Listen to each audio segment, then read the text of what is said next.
On va poursuivre cette fête, mais on va changer quelque peu d'époque. Je vous invite à Versailles, à la cour du roi à Soleil, pour une fête vénitienne qui va commencer ce soir. Nous avons eu la chance d'assister aux premières répétitions. Regardez, c'est grandiose. On fait un bond de 3 siècles en arrière. On y va rêver.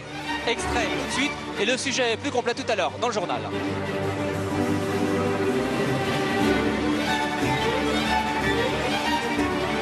Fouiller le sol de Louis XIV, une partie, c'est extraordinaire. On a l'impression d'être dans un rêve. Qu'est-ce que ça représente dans votre vie? La totalité de ma vie. Ah oui. Demandez à mon mari.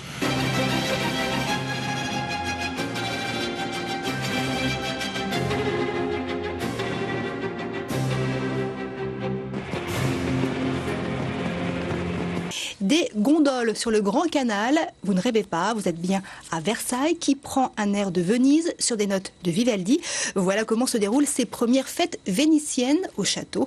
Elles débutent ce soir et durent jusqu'au 17 juillet. Tenue correcte ou plutôt costumée exigée. Jean-Laurent Serra et Constance Prieur.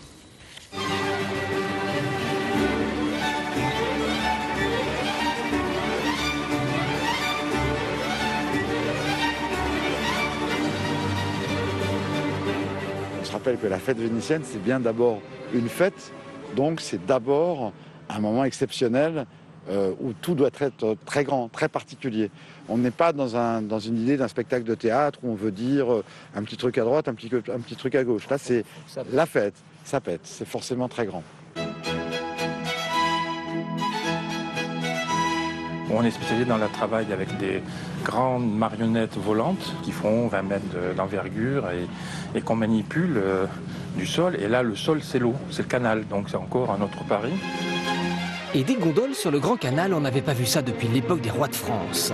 Pour son festival Venise Vivaldi Val di Versailles, le château renoue donc avec l'esprit des grandes fêtes baroques orchestrées par Louis XIV. Un spectacle panoramique sur près de 500 mètres de large, de quoi subjuguer les figurants présents. Fouiller le sol de Louis XIV, une partie, c'est extraordinaire. On se transporte et on a l'impression d'être dans un rêve. Un rêve devenu réalité grâce à Michel, une fidèle du carnaval de Venise. Chaque costume représente à peu près 1000 heures de travail, puisqu'ils sont brodés main. Du fait maison pour un grand son et lumière, de feu d'eau et de flammes. C'est Venise à Versailles, jouez le jeu. Costumez-vous.